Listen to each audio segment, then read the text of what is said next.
Tere head televaatajad ja tere tulemast vaatama saadet Teler TV. Nagu te näete, on kätte jõudnud südasuvi ehk siis juuli ja kes ei ole veel jõudnud puhkama minna, siis kindlasti seda nüüd tehke. Nagu te näete ka, mul on ma jälle ihu üksinda, sest tundub, et ka meie tiim on läinud natukene puhkusele. Aga pole hullu, ma tean, et teie olete ju täna minuga. Meie saate kõrval on ka meie internetiportaal teler.tv.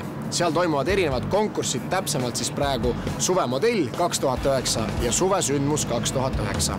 Viimane on siis video- ja fotokonkurss, mille auhinnaks on vinge Sony kaamera.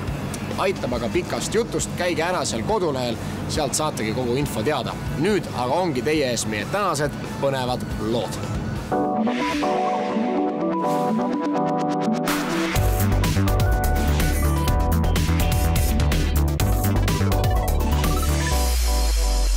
Meie esimene lugu teeb meid tuttavaks neiuga, kellel nimeks Mari Martin. Tema on tuntud kui paljude moeürituste korraldaja. Seekord jäi ta aga meie huviorbiiti hoopis sellepärast, et tema geniaalne idee sai tunnustatud.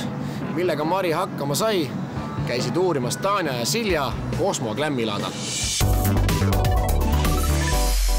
Head televaatajad, oleme tulnud Baltika kvartali Glammilaadale, et tutvuda ühe noore andeka neiuga. Ja me vaatame, kes see neiu on ja millega ta tegeleb ja miks ta on nii andekas.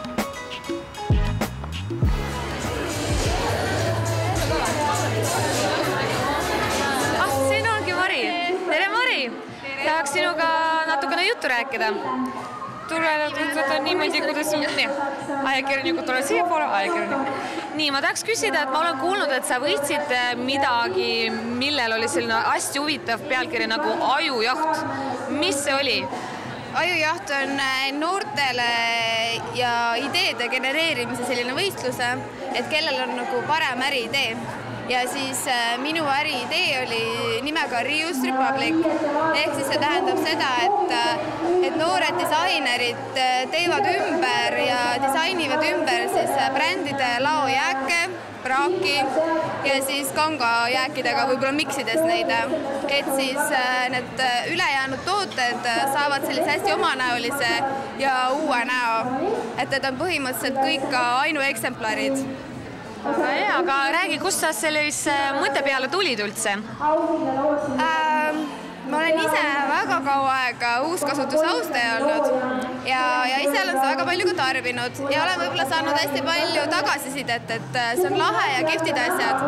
Ja siis ma mõtlesin, et võiks teistele ka seda pakkuda. Aga ma sain aru, et on hästi oluline, et need asjad oleksid ikkagi täiesti uued. Ja seetõttu ma puutusin ka teisest küljest väga palju kokku sellega, et väga palju asju jääb hetkel siiski, ütleme, kaubanduses üle. Et siis need on täiesti uued asjad, mis tegelikult on kandmata, aga võib-olla neil võib olla kuskil väike viga küljes ja kui meie nüüd disainerid, kes on nagu väga laia fantaasiaga, suudavad need mõned vead parandada või siis lisada mingit põnevat detaile, vahel tehakse üldse nagu tooted täiesti ümber, miksitakse mitu toodet kokku, et siis see annab sellise näo sellele asjale, et on täiesti uus disainitoode.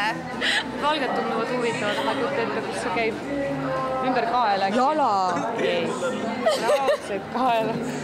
Kus need käivad? Kaela? Mina võitsin. Minu võit. Oleks pidanud kihla vedama, ma oleks võitnud midagi. Mis teil see kirjutatud on? Cosmo.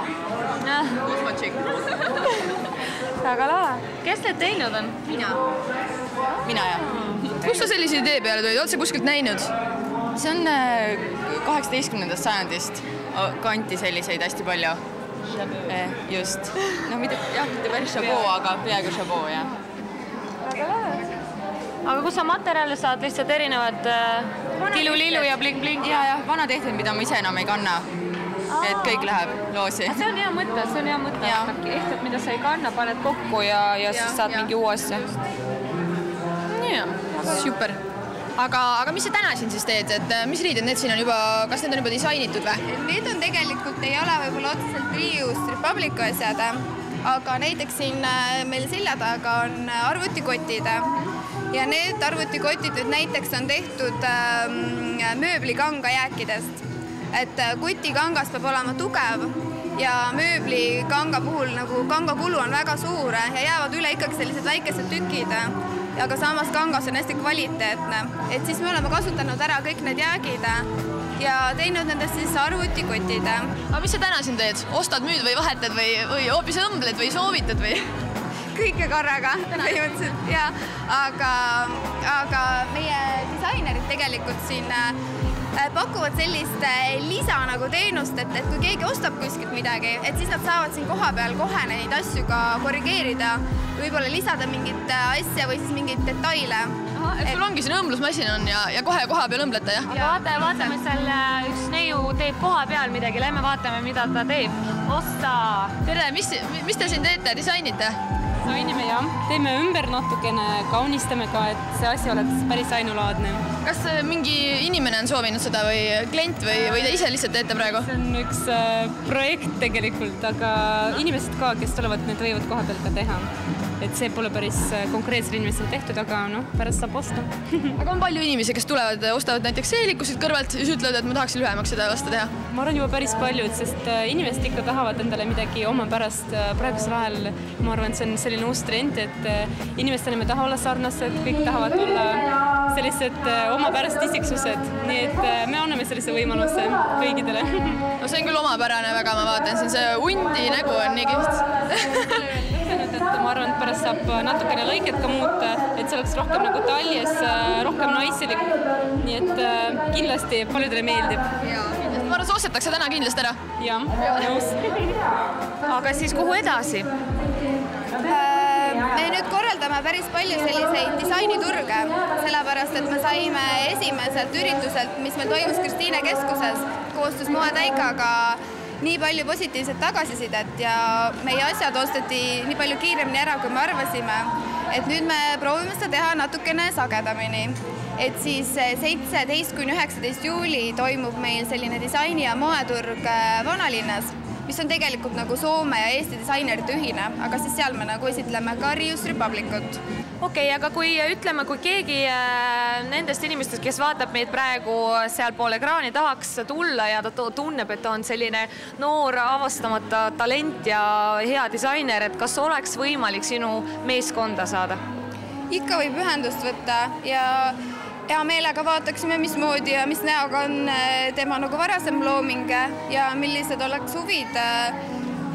Kindlasti olen avatud kõikidele uutele nagu tegijatele. Kuulsite, kallid televaatajad, teil on šanssi tegelikult. Ja me leidsime mulle esinemas kostüümi. Järgmisesse muusikali. Järgmine galakontsert. Ma tulen sellega. Saad odavalt hakkama ju. Ja, aga see sobib tegelikult, ma arvan. Blingib, lava peal peab blingima. Midagi suvist. See on midagi sulle siis. Tegelikult mina võtan kõik blingid ja lava peale. Mina võtan midagi lihtsat. Ja sina võtad midagi lihtsat ja... Oi. Ja see on küll ilus. See on nagu lõpukleit. See vist ei tohi rääkida kõva häälega eetrisse, aga no väga seksi. See on küll väga ilus. Vaata, palju maksab, nii vähe. Üks 0 on puudu. See võiks olla lõpupeo kleit. On jah, täpselt nagu lõpupeo. Mul ei ole ühtegi lõpupideo enam. Pead kooli minema. Aga sul?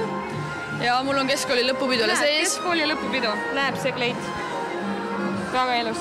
Häikseline. Väga tore. Ja. No selge. Mis on siis sinu töö täpselt? Et mida sa teed ja kuidas su tööpäev ette näeb?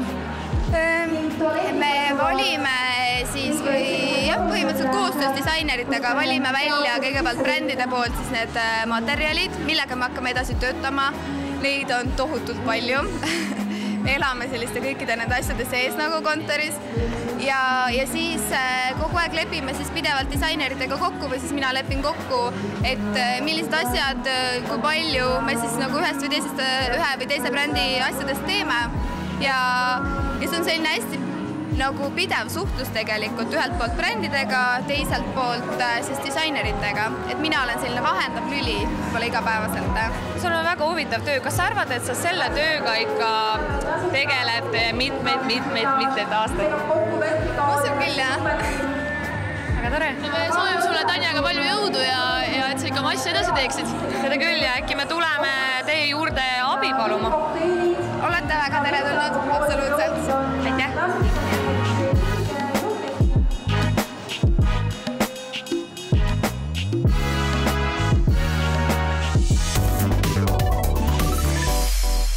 Öeldakse, et geniaalsus peitub lihtsuses. Nii ka Mari idee anda asjadele uus elu läbi väikeste muudatuste.